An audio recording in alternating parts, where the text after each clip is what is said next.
Fala galera, eu sou Ayrton Daniel, sou motociclista e sou médico, meu CRM é 69175 e eu estou vindo aqui conversar um pouquinho sobre altitude com vocês.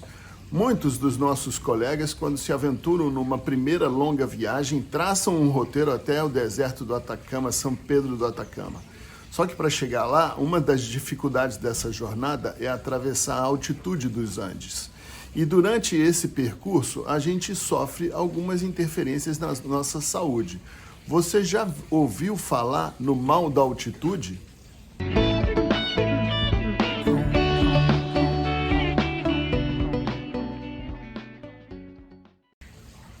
Pois é, o mal da altitude, ou doença das alturas, ou mal da montanha, ou a hipobaropatia, né, que é o nome técnico, é uma doença que acontece quando o ar fica rarefeito nas alturas e o nosso aporte de oxigênio que a gente respira diminui muito, causando a nível celular no nosso corpo uma diminuição da oferta do oxigênio chamada de hipóxia.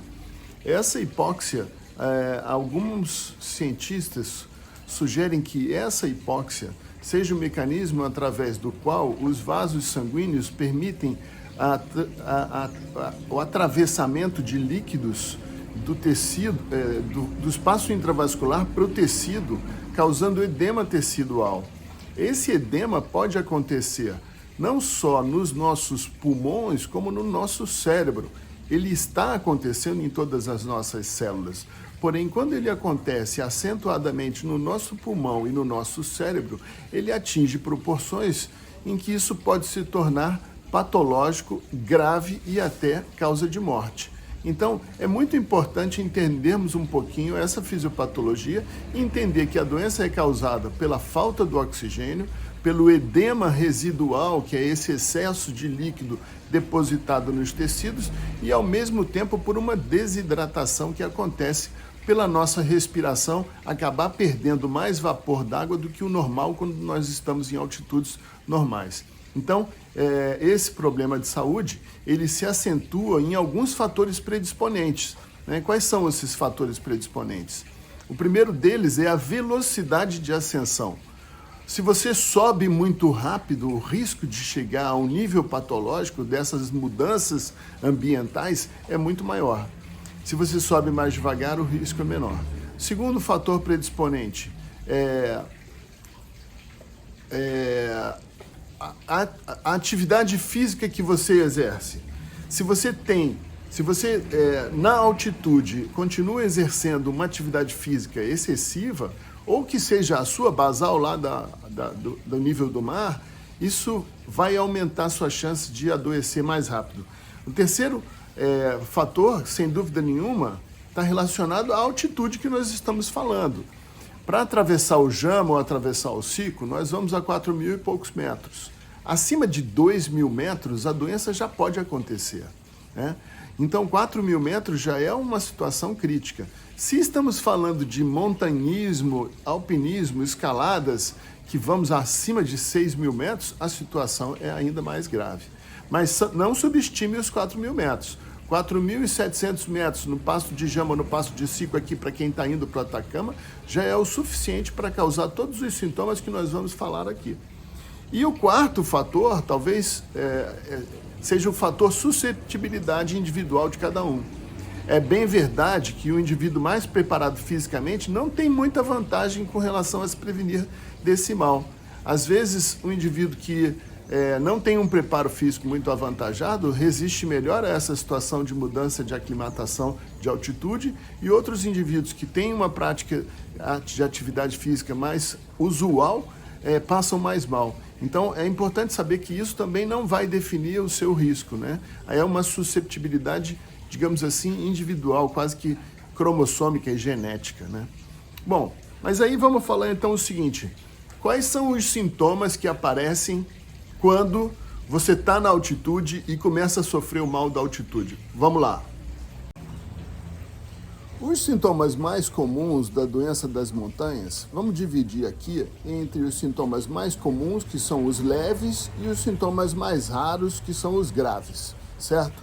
Então, os sintomas mais comuns, Dentre o mais comum de todos é a dor de cabeça, né? Então, dor de cabeça e a falta de ar é o que mais comumente acontece. Se você tem dor de cabeça na altitude e mais um desses sintomas que eu vou falar, então você já pode ser classificado como alguém que está sofrendo a interferência da altitude na sua saúde. Então, o que mais pode acompanhar a dor de cabeça? A falta de ar, mesmo a pequenos esforços ou durante o repouso, um pouco de insônia, perda de apetite, dificuldade de pegar no sono, pensamento embotado, né? Um raciocínio mais lento. Deixa eu ver que eu fiz uma colinha aqui para falar com vocês. Insônia, cansaço, falta de ar, tontura, vertigem, náusea, vômitos, dormência nos dedos ou nos membros, né? Esses são os sintomas leves. Se você tem cefaleia e mais um desses sintomas, você pode se classificar numa situação de que está sofrendo as interferências da altitude na sua saúde. Agora, se você começa a apresentar outros sintomas, isso pode demonstrar sinal de gravidade. Fique atento. Que sintomas são esses? O sintoma de tosse, principalmente se a tosse vem produtiva com um catarro estilo espumoso, róseo, né, cor rosácea, assim, pode significar edema já do pulmão e edema com sangue. Esse rosa pode ser sangue já nos alvéolos e edema, excesso de líquido na parede dos alvéolos. Essa é uma situação de gravidade. Então a tosse começa seca e depois se torna produtiva com esse catarro espumoso e róseo, né? O pulso rápido, a sonolência ao invés da insônia, a diarreia, febre, sangramento na conjuntiva, sangramento nasal, né? Perda de consciência e a marcha, o andar, o caminhar embriagado, né? E quando a pessoa começa a não falar coisa com coisa, são situações em que demonstram que está acontecendo o edema cerebral. A tontura, a marcha embriagada são sinais do edema cerebral. Então, nesse momento, essa pessoa está com sinais graves da doença da montanha e atitudes devem ser tomadas. O que devemos fazer? Vamos falar primeiro o que devemos fazer em termos de prevenção. Falou? Anota aí. Então, dica para quem está subindo para o Atacama, atravessando o Jama, parem por Mamarca ou alguma cidade nessa altitude, 2.000 e poucos metros, e fica ali por pelo menos 36 horas. Esse é o melhor momento para ficar aclimatando, para fazer o passo lá em cima aos 4.700 metros. Ou se você estiver indo pelo Passo de Sico, São José dos Chiquitos, está mais ou menos nessa altitude, um pouco mais, está 3.000, então você já vai sentir os efeitos da altitude, mas seu corpo já vai se aclimatando. Quando você passar pelos 4.800 lá em cima, já dá para passar isso de letra, considerando que isso é um momento que você está passando ao longo do dia, você não vai ficar lá em cima. Então, a possibilidade de você passar mal é nesses instantes que você está atravessando. Bom, então a primeira dica de como prevenir é a aclimatação. Mas eu vou sugerir mais, gente. Se você estiver se preparando para isso, fique bem atento à sua alimentação, fique bem atento à sua hidratação, fique atento ao consumo de álcool, que facilita a instalação do processo patológico do mal das alturas, né? Então diminui o seu consumo de álcool na prévia, diminui o seu consumo de álcool quando você estiver na altitude com sintomas também, né? E o uso de alguns chás locais, isso eu recomendo, experimentei eu pessoalmente e recomendo que que você use com moderação a dica dos locais, dos chás de folhas de coca que eles preparam lá, né? Os chás específicos para o sarroche, né? Como é chamado o mal da altitude por eles. Eu acho perigoso o uso de consumo de remédios. Eu já vi em alguns lugares o pessoal comprando remédios manipulados para altitude. Eu sempre peço para ver o rótulo. Já vi rótulo com hormônio tiroidiano, já vi rótulo com corticoide, já vi rótulo com remédios de efeito cardíaco. Isso eu acho bem temerário. Acho que o interessante é o uso dos chás locais que vão te oferecer nos hotéis, na prévia, os chás com coca. Folha de coca não é droga, folha de coca é remédio. Cocaína é droga. Isso você vai ver quando estiver lá em cima na altitude. Então, essa é a recomendação prévia preventiva. E no local, quando você estiver na altitude, o que você deve fazer? Na minha opinião, isso é uma sugestão minha, é o que eu faço e que eu acho que percebo melhora instantânea, é respiração. Então, muito importante ter uma respiração consciente nessa hora. Respirar profundamente, respirar oxigenando o seu pulmão. Muitas vezes você está pilotando, está preocupado, você não percebe, sua respiração está curtinha, está bem breve, né? E você, com isso, não consegue oxigenar muito bem. Começa a dar dor de cabeça. A dor de cabeça começa a surgir, na hora você percebe, isso deve ser da altitude, começa a respirar profundamente, hiperventilando o pulmão, e aí a dor de cabeça passa, né? Então você consegue equilibrar. Então a respiração lá em cima, ter uma respiração consciente, profunda, longa e bem oxigenativa é uma atitude preventiva também. Levar com você a folha de coca, porque a folha de coca você bota na boca e fica mastigando, feito ruminante ali, mastigando aquilo ali e só engolindo a saliva que produz junto com aquela folha seca mastigada. Isso tem um efeito. Muita gente fala não percebi nada, mas eu acho que essas pessoas que falam não percebi nada foram porque passaram bem e não sentiram diferença e deixaram de sentir os sintomas. Então eu recomendo, já usei várias vezes e recomendo. Levar sempre água com você. Pensa que numa pane lá em cima, aos 4.000 metros, você tem que ter água com você. Então leva bastante água, mantenha-se muito bem hidratado na travessia da altitude, né? E faça um planejamento físico. O que eu quero dizer com isso? Pô, raciocina o quanto você está fazendo de esforço físico em cada coisa. Então, quando você está na altitude, vai ter que parar e tal. Você vai parar, vai ter que descer da moto. O que eu vou fazer descendo da moto? Economiza a sua energia, entendeu? Pensa quantas vezes vai parar para quê? E o que vai fazer? Já leva uma câmera fotográfica no jeito que você só tira do bolso e tira a foto, ou que está instalada já no seu capacete, que você comanda de um relógio ou de um controle no guidão ou na própria câmera, mas coisas que abreviam o seu movimento, seu esforço físico. Não se canse à toa, né? Poupe energia lá em cima. Essa é uma dica de prevenção do que você deve estar fazendo lá em cima.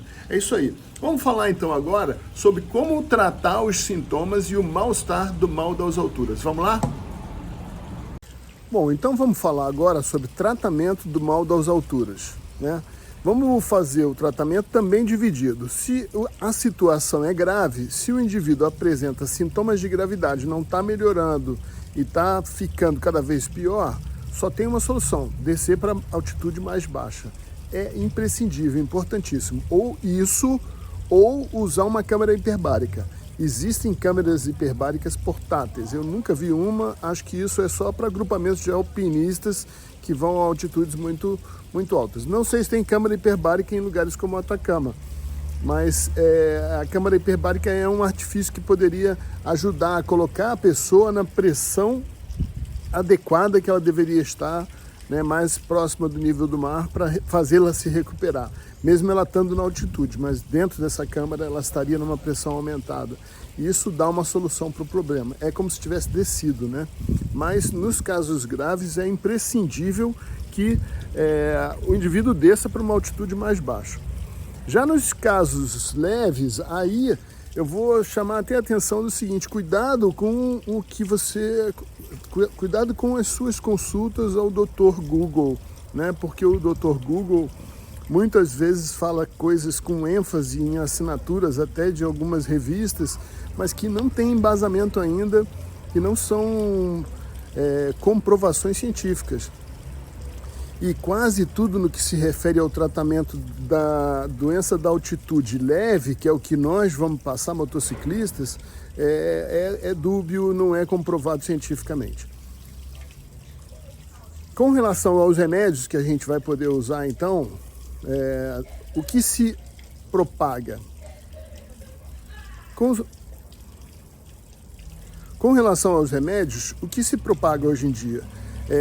Muitas pessoas falam para usar o Diamox, né? O Diamox... Não, para tudo, vou voltar, Então, o tratamento da doença da altitude no no estadio leve, que é o que a gente passa, começa por tratar os sintomas. O sintoma mais comum geralmente é a dor de cabeça. Então, vamos tratar a dor de cabeça com analgésico. Disse que o melhor analgésico para isso seria o ibuprofeno, mas o ibuprofeno porque ele teria um efeito diurético também e ajudaria nesse sentido. Mas eu ressalvo que o importante é a dor de cabeça, então ibuprofeno para mim não faz nenhum efeito na minha dor de cabeça. E para você é melhor você tomar o remédio que você está habituado para a sua dor de cabeça. Usa um analgésico e um anti-inflamatório ali para essa dor de cabeça. Hidrate-se bastante, repouso, evite álcool, né? Tente se alimentar adequadamente. Todas essas medidas, né? Respire fundo se precisar, uma dose de oxigênio, alguns hotéis têm uma dose de oxigênio respirar durante alguns minutos. Isso também ajuda a melhorar bastante, né? Fora isso, então o tratamento é sintomático. Fora isso, conversa-se muito sobre o uso do Diamox, né? O Diamox seria um remédio para a doença das alturas, fala-se muito no Diamox com relação a isso. O Diamox é um remédio que foi desenvolvido para tratamento de glaucoma, que é o aumento da pressão intraocular. Então ele não é um remédio propriamente para isso, ele é usado para isso porque ele também é um remédio com um certo efeito diurético. E assim sendo, poderia auxiliar na terapêutica desse edema causado pelo mal da altitude. Mas eu faço a ressalva que a acetazolamida, essa substância do Diamox, é uma substância com muitos efeitos colaterais. E talvez você vá sofrer mais dos efeitos colaterais ou maiores riscos por esses efeitos colaterais do que a própria questão do mal das alturas, que você pode controlar se você tiver uma atitude preventiva de escalonar a sua subida, de fazer uma aclimatação, né? Então eu não usaria, nunca usei e não recomendo, né? Também algumas pessoas falam sobre o uso do Viagra, porque é um remédio que faz vasodilatação. E como ele funciona bem na região para a qual ele é proposta, o Viagra pode ser que faça uma vasodilatação, facilitando o oxigênio chegar no tecido, mesmo ele estando rarefeito no ar e nos nossos pulmões. Também é suposição, não tem nada certo em relação a isso. O que eu acho que é vantajoso são o uso dos chás dos povos locais, né? O que os locais fazem para enfrentar a altitude? Eles consomem as substâncias das montanhas onde eles estão inseridos ali, né? E uma delas é a folha de coca. A folha de coca não é considerada droga, né? Droga é a cocaína, é o que é produzido a partir dela, mas a folha de coca tem muitos efeitos terapêuticos e é um estimulante e ela pode ser usada. Os próprios hotéis, né, em Purmamarca, oferecem no café da manhã o chá de folha de coca. E você pode levar com você ou você pode comprar a própria folha de coca, as pessoas vendem na estrada. E aí você usa aquilo para mastigar. Tem um efeito tipo Guaraná em pó e ajuda você a não ficar se sentindo tão fatigado nas altitudes. Eu usei e tive uma impressão boa. Acho que essas são a medicina popular local que tem o seu espaço, sim. Então é isso, galera. Manter-se bem hidratado antes, durante e depois que chega na altitude. E lembrar que o nosso problema, para nós que estamos indo para o Atacama ou estamos indo atravessar os Andes, não é tão grave porque a gente raramente para nos 4.500 metros, né? Se lá pela Bolívia, no Salar, ou atravessando a reserva Eduardo Alvaroa, que você fica o tempo todo na faixa dos 4.000, aí realmente você pode passar mal. Mas o que nos aflige é a travessia dos passos que vão a 4.000 e quase 5.000 metros, mas depois a gente sempre estaciona numa cidade a 2.700, 3.000 metros, e aí é mais tolerável, né? É menos problemático, é menos provável que o mal das montanhas possa acontecer de uma maneira grave com o motociclista. Mas vamos ficar ligado. As dicas são essa aí. Saúde em duas rodas. Acompanha a gente aí. Valeu!